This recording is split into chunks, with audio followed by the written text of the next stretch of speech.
Kembali Anda simak dalam Smart Motivation bersama Eloy Zaluhu. Smart Motivation.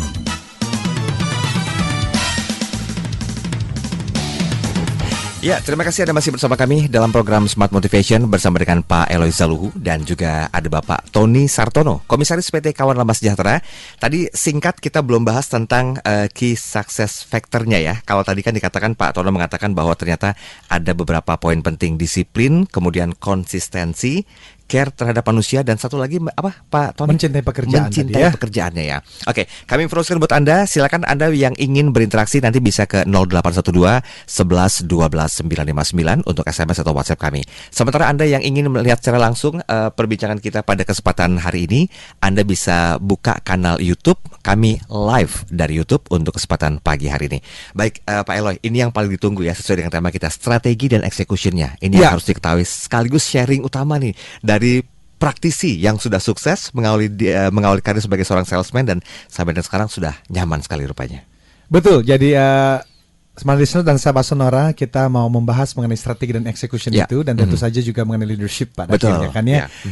Jadi kalau bisa dirangkum gitu Pak Tony, dari pengalaman Bapak di Kawan Lama sekian lama dan sampai sekarang di posisi di komisaris itu, mungkin bisa share Pak apa yang bisa menjadi rahasia suksesnya Pak, strategi-strategi kunci kesuksesan sebuah perusahaan. Mungkin juga ini bisa menjadi pembelajaran insight bagi para pendengar kita yang katanya 40% dari pendengar kita ini decision makers, orang-orang pengambil keputusan.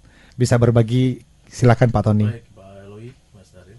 Jadi pada awalnya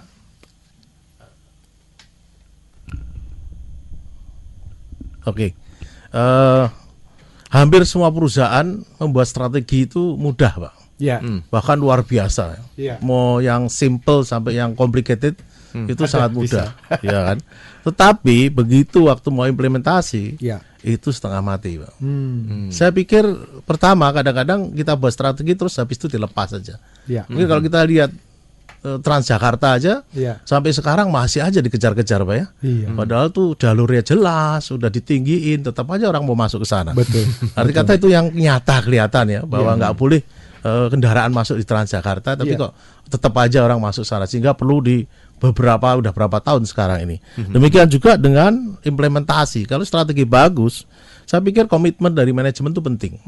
Jadi tidak hanya strategi terus dilempar aja, tapi komitmen dari manajemen itu sangat penting. Yang kedua, strategi itu biasanya hanya di level atas. Nah, tidak dikomunikasikan sampai ke stakeholder.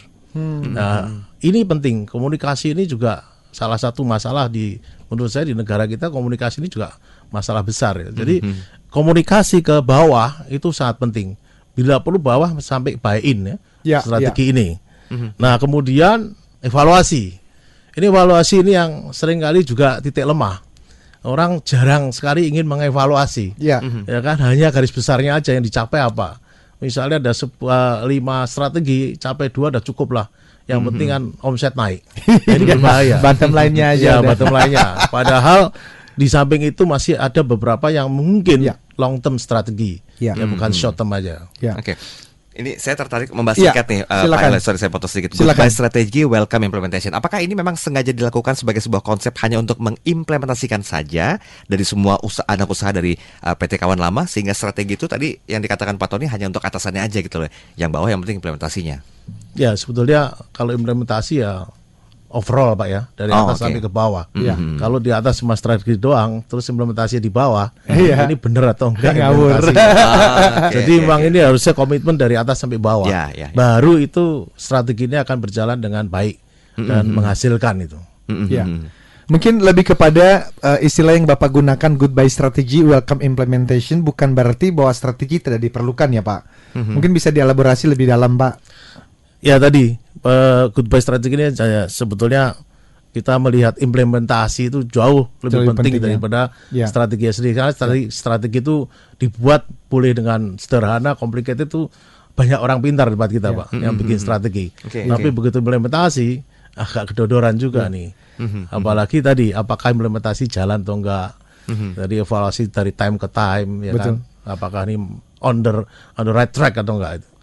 Seorang pakar strategi itu Mas Daryl Ramcharan namanya pernah bilang bahwa 70% strategi yang pernah dibuat tidak pernah terimplementasi, tidak pernah tereksekusi dengan baik. Dan tadi Pak Tony sudah menyampaikan bahwa eksekusi itu ada hubungannya dengan komitmen manajemen, Pak ya. Itu penting sekali supaya bisa align, bisa menyelaraskan apa yang, karena yang ada di board of directors, yang ada di manajemen itu kan banyak kan bahasa dewa, kita ceritanya begitu Pak ya.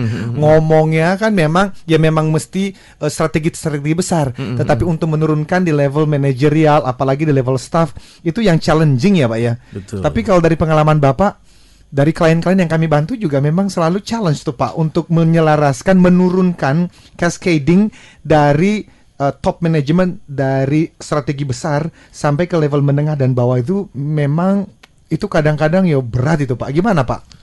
Kalau saya bilang sih dari komunikasi Pak ya. Komunikasi dengan Pak, bahasa yang berbeda pasti. Iya. Kalau misalnya ke office boy, Bapak pakai bahasanya bahasa dewa, ya pasti nggak paham. Bahkan kita pakai bahasa mereka sebetulnya. Supaya artinya itu secara basicnya mereka tahu apa yang akan dilakukan perusahaan ini ke depan. Jadi level by level bahasanya pasti berbeda-beda Pak. Kalau kita pakai bahasa dewa semua, mungkin yang paham hanya para leader. Tapi ke bawahnya lagi, bahkan sampai di ujung-ujung di cabang-cabang mungkin ya, ada di Bontang, ada di Samarinda, itu juga bahasanya juga harusnya bahasa mereka. Baru hal itu bisa dilakukan dengan buy-in tadi Pak. Mereka menjiwai apa yang harus dilakukan. Kalau di kawan lama Pak ya, memang yang betul-betul menjadi agent of change atau orang-orang yang bisa diharapkan, diminta untuk mengkomunikasikan tadi adalah level-level manajerial, atau ada satu kelompok khusus. Kalau di beberapa tempat lain kan ada PDCA officer atau culture officer, orang-orang yang menggerakkan cascading, menurunkan semua strategi dari pusat ini, atau memang lebih kepada manajer-manajernya Pak yang diberdayakan? Kepada manajer-manajernya Pak. Gitu ya Pak. Jadi ya? sebetulnya manajer ini tidak hanya sales manager, tapi kan dia berfungsi juga sebagai HR juga. HR juga ya. Kalau enggak kan berapa HR yang mau kita bentuk. Benar. Ya kan? Jadi sebagai manajer ya dia mengelola timnya sebagai seorang sales, sebagai seorang atasan, sebagai seorang office manager, itu ya di masing-masing di office yang sudah diserahkan ke mereka gitu. Jadi luar biasa ya Mas Daryl. Jadi menjadi manajer di kawan lama, makanya banyak yang diambil perusahaan lain sepertinya ya. Karena ya tadi itu bukan hanya menjadi sales manager, karena udah matang ya gitu ya. Tetapi bisa menggerakkan perubahan. Benar juga nih Pak Alo, ini benar juga. Saya dengar-dengarnya begitu. Saya agak bingung kadang-kadang di tempat kita mesti sales engineer udah diharus sebagai manajer, bahkan direktur. Sampai direktur juga. Oke. Ini bagian dari coaching juga berarti di dalamnya ya. Oke. Pak, sedikit Pak mau minta elaborasi lagi Pak. Kalau dari pertama kali melakukan strategi sampai diturunkan ke bagian bawah itu sendiri, kira-kira butuh berapa lama waktu untuk bisa membahasakan itu kepada tim? Saya bahasakan tim yang di bawah ini agar mereka juga punya hati gitu ketika bekerja. Saya pikir bisa 3-6 bulan ya Pak ya. Jadi sosialisasi yang penting ya. Misalnya kami juga baru membangun culture. Culture, di mana culture ini bagaimana sampai ke store atau ke cabang. Itu ya harus disosialisasikan sampai ke sana. Tentu saja roadshow Pak. Roadshow juga. Sehingga mereka merasa bahwa ini memang hal yang penting dan harus diikutin. Dan itu manajemen mesti yang komitmen tadi itu Pak ya. Atau ada semacam divisi khusus atau tim khusus Pak yang menggarap, memikirkan bersama dengan manajemen mengenai strategi-strategi, lalu di cascade diturunkan ke bawah, atau karena kan manajemen juga sibuk Pak dengan pekerjaan-pekerjaan yang jadi memang itu prioritas ya Pak. Jadi diseleksi juga tempat-tempatnya. Banyak kan kita bekerja sama dengan HC Pak, Human Capital yang berperan untuk mensosialisasikan, terus juga membawa narasumbernya. Apakah ini dari kelas GM, direktur, itu yang harus menyertai supaya betul-betul mereka melihat bahwa ini bukan hanya strategi yang di level manager aja, tapi betul-betul ini strategi yang diharapkan dari company atau corporate company. Jadi human capital ini penting sekali Pak Tony ya. Karena kami juga lagi pernah membantu satu perusahaan keluarga Pak yang memang owner sih sangat concern dengan strategi dan eksekusi Pak. Cuman di situ fungsi HR itu lemah sekali. Dan ketika kita berbicara, kita mesti ada HR, HC yang benar-benar strong, kuat gitu. Tidak memberikan karena beliau punya pemahaman bahwa harusnya semua manajer saya HC kok gitu. Jadi seperti yang Bapak tadi sampaikan, semuanya manajer adalah HR adalah HC. Jadi tidak perlu satu divisi khusus yang benar-benar fungsinya adalah sebagai HC, atau seperti apa Pak melihatnya Pak? Sebetulnya kalau yang ideal kan HC itu sebagai partner Pak. Partner ya. Partnernya dari CEO Pak. Ya, CEO. Ya kan, sehingga bisa berbagi lah info dan masukan ya itu yang penting sebetulnya. Kalau HC bukan partner ya agak repot. Iya administratif jadinya. Administratif ya. Itu sih tidak semua juga bisa ngerjain ya Pak. Betul, ya. Itu ya agak repot. Betul Pak. Betul. Kita break dulu ya.